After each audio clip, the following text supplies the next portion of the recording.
Okay guys, what's up? So we have sort of a weird video going on today. I've had a pretty busy week and a half, so I haven't really been able to work on like properly making videos that I've wanted to make. So I thought I'd use this kind of like as an opportunity to try out a sort of interesting format for something I wanted to do, which was combine the LEC and LCS teams that are qualified for their playoffs or championships, and see who's gonna go to Worlds in each region, basically. So that being said, we're very briefly just going to go through each team, and you have 5 little tiers. You have locks for Worlds. This is probably going to be like a confirmed first, like a team that will make it probably as the first seed, but could also possibly make it as a second seed. We have good chance of making it to the main stage. These are teams that are possibly in contention for second or third seeding, but will for sure make it to the main stage, I think. Play-ins Lock is a team that was probably third seed, and then LCQ teams are teams that will make it to last chance qualifier. That's probably their only way to make it to Worlds. And then the will not qualify tier is just teams that I do not think will make it at all. Okay, so that being said, we have 6 teams we had to eliminate: Astralis, FlyQuest, Immortals, Koi, Heretics, and Vitality. They've all not made it to these championships, so they're going to be unable to fight for a playoff spot. Obviously, there were 2 rounds of LCS last week, but that doesn't really change. That they may influence my opinions a little bit, but it will not necessarily. It's a possibility they will not necessarily change too much. Okay, that being said, let's just start with teams that I think are locks for Worlds. So these teams are going to be G2 and Cloud9. So these teams are pretty much our perennial North American like first seeds for the most part. They typically just tend to overperform, and they are just genuinely just the strongest team that NA has to offer. I think even though Cloud9 has looked a bit on the back foot, I still think that they have a pretty good chance of making it to the world stage as like the first seed. They just are better than most teams, and even though they've had some mishaps, they're just typically playing better. They've had a bit of a slump, but hopefully they have this time to prepare for playoffs, and not having to win nearly as many best of 5s as some other teams will hopefully make it a pretty easy lock for them. But I definitely think that they're going to go to Worlds in the main stage, first or second seed for sure. G2, same thing, except the only difference is that G2, even though they may not be as good as they've been in the past, they are still the best team in Europe by an absolute long shot. I mean, they won finals 3-0, even though they had a tough Series XL, like that was just like a bit of trolling in my opinion. I honestly don't think that any other team in EU is as competitive as G2 is. So G2 makes it. Honestly, my bet is they'll make it first seed with no problems at all. But there's a pretty strong. There's a slight possibility they can make it second seed in some weird scenario. But in my head, I don't see anything other than a first seed for G2. So Cloud9, G2 are our insta locks for Worlds. They're already gonna go. It's kind of already been said. So that being said, who do I think are gonna be our potential main stage second qualifiers? So who will be the second team that will probably make it to the main stage? And those teams are the Golden Guardians and XL. So I know this is kind of predictable. Obviously, the 2 teams second seeds, quote, will be making it to the main stage, but these are our 2 of our like second best teams in Europe. XL kind of came out of nowhere and became this really, really strong team. It seems that Peach has sort of become like his own jungler. Odoamne the meta's been really good for him. Patrick is finally back, and he's like being once again back to being like one of the best AD carries in Europe. Limit, this meta is perfect for him, and he's been absolutely playing phenomenally. I mean, they've been outplaying dives like crazy. The team is just great in general. I think Abadage is also kind of back to being like a palatable, like a good mid laner who can do his job. XL, I think that they'll probably just make it to finals again with G2. I think that is pretty easy for them to make it to finals, G2 in the summer final or the season finals, and they'll probably lose to G2 again. But they'll definitely make it to Worlds. And Golden Guardians, same thing. Golden Guardians pretty competitive with C9. They've been kind of back and forth. I think Golden Guardians is potentially also a first seed. There's a world where they beat C9 or they make it to finals and a lot easier. Cloud9, I think Golden Guardians has honestly had a bit more of a convincing split for me. But I think that just in terms of realistic expectations, I think Golden Guardians probably can't beat C9 in finals again. Or can't beat C9 in finals, considering that overall in the year they've had a negative win rate against Cloud9. So I think that they will definitely still make it to the finals and make it to the main stage just because they are leagues above the other teams below them. Okay, so Now we're going to do the two teams that I think will make it as the third seed between NA and EU. So those teams are Evil Geniuses and Fnatic. So obviously Fnatic looks a little icky, but honestly if you compare it to the three remaining EU teams, I think that Fnatic will probably be better. I don't think that they can do any better than third. I think that if they don't, that they are probably going to be a play-ins team at best, whether that's with the last chance qualifier or just making it because they're a third seed.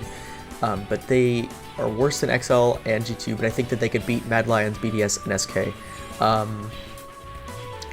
So it's not a super competitive spot for them, but I think that they just can't do very much to get them there to any higher position, other than like maybe like a lot of practice and scrimming against XL and G2, but even then I don't think that's realistic enough. But yeah, that being said, third seed for NA, EG. In a weird way, I said EG would not do as well because I thought the beginning of their split would be bad, and then the end of their split would be better. And it kind of ended up playing out differently. The beginning of their split was really good, and then they had some bumps towards the end of their split, and then the last week they kind of came back. But EG, definitely a third seed team, just kind of, that's how they kind of are here. I think that they'll probably get through playoffs pretty easily, and then they'll just, lose to Golden Guardians or C9. But I think they're definitely a play-ins lock, at least. There's a chance they can make it second seed, but I think they might just make it to, play-in, or to third seed, go to play-ins, and then go from there. So they probably have that locked down. Okay, so now we're gonna have the last chance qualifier teams. So these categories are a little bit bigger. So before we talk about the LCS teams, we're actually gonna talk about which teams I think automatically do not have a chance of qualifying at all. So those teams are 100 Thieves, Dignitas, Mad Lions. That's it, actually. Those are the teams I think that can't make it at all. Which is weird, probably. You know what, actually, I'm gonna add TL. I think TL as well. Not just for the OCD, I think that TL just can't make it. You know what, I lie. I lie. Unscripted videos are unscripted. But I've been kind of wrestling with this thought in my mind of whether TL could make it to last chance qualifier, and it's hard for me to consider that. Oh, you know who else I forgot? I also forgot TSM. TSM's not gonna make it. That's who it is. My bad. So yeah, TL, I think that they have the chance of making it to last chance qualifier, but I don't totally know if they can. But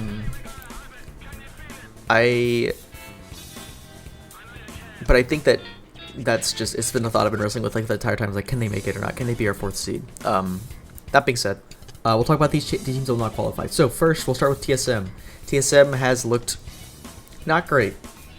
They've been kind of on the back foot. It seems like these, like with the new top meta being more focused on like these more carry-oriented top laners, we've seen Hanser kind of exposed because he's not, on these comfortable tank picks that he's usually playing.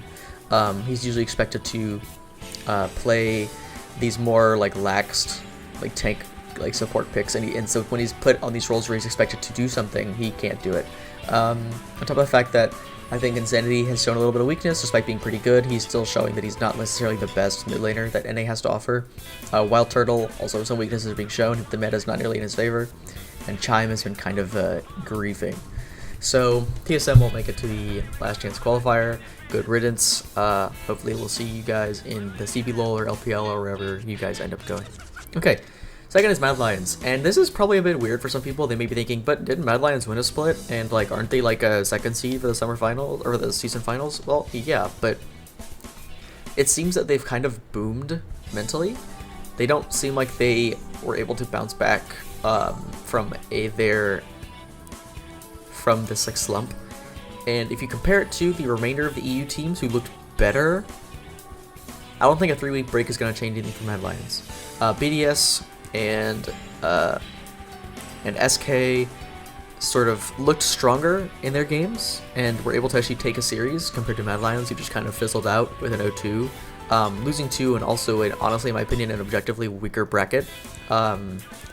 So I don't think that Mad Lions will make it to the World Championship, because I think that just there's something fundamentally wrong with the team to the point where like they just don't look good anymore. Their bot lane is not nearly as strong and impressive as they used to be. Niski is invisible. Elia has been griefing, which is not a normal thing to say, and Chasey just, I don't even, like, Chasey just looks fucking terrible.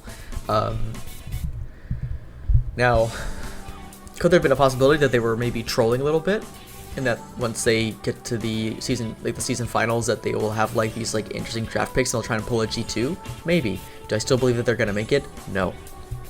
Okay, that being said, next up, not qualifying, is Dignitas. So Dignitas is our 7th seed. They're basically comparable with 100 Thieves. I don't think this team is good. They kind of started off as like this dark horse team, and they came as a bit of a surprise because I thought they would do a lot worse. And at the beginning, like, there was a sort of like niche style where Rich would do these funny things, like funny picks, Quinn, Alawi, etc., etc. And, you know, it would work because people didn't know how to go against it, and then they learned his style. And once they learned his style, they destroyed him because it's easy to kind of tackle him. That in tandem with the sort of limited drafting pool that people that like say Torin and Jensen have makes it really difficult for them to really make it past like the first or second round. Now, do I think that they could maybe have a chance of making it to LCQ? Maybe. Do I think they're gonna do it? No. I think that they're just too weak of a team, and they are a little too under like developed in terms of like a style. They just kind of have this very easily like figure out a bowl like way of playing the game, and it just makes it really difficult for them to win anything. That being said, our last team that will not qualify is 100 Thieves. Very sad. I think a lot of people overrated this team. Not necessarily as if the team was overrated, but people just assumed that this team would be really good because they brought back Sunday. They had Quid, who is this phenomenal like mid laner in Genji Academy, who, despite losing a lot of games, had really impressive stats and was a very aggressive player and probably could sort of collaborate well with Closer. And, you know, he ended up just not being as good. Also, Doublelift, unfortunately, has been kind of in a bit of a loser's queue. Busio's not been playing that great, and obviously he's been a bit sick, so Doublelift's been a bit sick, so he's been kind of unable to perform as well as he wanted to. This team has had moments where they looked good, and then they just don't look so good. And honestly, this might be the weakest iteration of 100 Thieves that we've seen. So unfortunately, they're not going to make it to Worlds. Very sad for Doublelift, because this might be the 1 year he plays. So very much a bummer. That being said, we're now going to talk about our LCQ teams. Now, what I'm not going to do is tell you which teams I think are going to win these LCQs, because obviously that's very hypothetical. These teams actually have to make it. So I'm just going to tell you why I think these teams are stronger and will probably make it to the last chance qualifiers. So first, starting with NRG. So it says CLG, but it's NRG. CLG, I don't think that they're the strongest team in NA. I think that they're actually pretty, like, meh. Like, they've all had, like, great performances, but at the same time, they've also had, like, really terrible performances. I think that the best player on their team is Palafox, and the fact that he's the best player on their team is a little concerning, considering they have people like FBI and like FBI on their team, who, you know, was one of the best like 80 carries in NA for a while. Not saying that Palafox is bad, it's just that Palafox shouldn't be like, I think that he shouldn't be the star player. Contracts has looked like noticeably weaker than usual. Dokla has also looked pretty like coin flippy, like he's kind of like Baby Fudge, where like on the day he could either be like the best top or the worst. So he just doesn't look like as good as he normally does, not nearly as consistent. This team just looks weak. Also, Ignar. It's Ignar. I just don't like it. That's just me being a hater, but the meta is definitely working out for him, but sometimes he kind of just is overzealous and ins too much. Again, he's kind of like Baby Huhi, where like Huhi can engage, but it works, and then Ignar will do it sometimes and it doesn't work, and sometimes it completely wins the game. So he's a little coin flippy. This team will probably still make it to LCQ just because I think the teams below them, which are obviously TSM, 100 Thieves, Dignitas, are just weaker. And I think that honestly, if it came down between NRG and TL, I think NRG will probably make it over them. But I don't want to counter that possibility because something could happen in the bracket between now and then that would completely shake up who goes to the LCQ. So in terms of realistic expectations for who an NA would go to an LCQ against an EU team, NRG is definitely up there. Okay, next NA team is TL. So TL has had a better split than I expected. Not really, but I did say 4th to 6th they would probably place, and they ended up placing, I believe, 4th. I'm pretty sure it's 4th. I'm just doubting myself.